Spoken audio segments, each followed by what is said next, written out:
Suji bro, പലരും ഡൗട്ടാണ് എപ്പോഴാണ് ശരിക്കും പറഞ്ഞ ഒരു ഇൻറ്റീരിയറിൻ്റെ ഒരു പ്ലാനിങ് സ്റ്റാർട്ട് ചെയ്യേണ്ടത്? അത് വീട് പണി കഴിഞ്ഞിട്ടാണോ, അത് വീട് പണി മുമ്പ് തന്നെ ചെയ്യേണ്ട ആവശ്യമുണ്ടോ?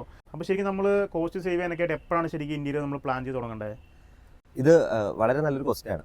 കാരണം ഇന്റീരിയർ ഏത് ഘട്ടത്തിൽ സ്റ്റാർട്ട് ചെയ്യണമെന്ന് അറിയാത്ത ഒരുപാട് കസ്റ്റമേഴ്സ് നമ്മുടെ അടുത്ത് വരാറുണ്ട്.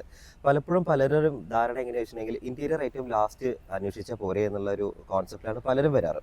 പക്ഷെ ആ ഒരു ലാസ്റ്റ് സ്റ്റേജിൽ നമ്മളത് പ്ലാൻ ചെയ്ത് കഴിഞ്ഞിട്ടുണ്ടെങ്കിൽ നമ്മൾ അറിയാണ്ട് തന്നെ നമ്മളെ കയ്യിൽ നിന്ന് ആ കോസ്റ്റിന്റെ ഒരു 20% നമുക്ക് വേസ്റ്റേജ് പോകാറുണ്ട്.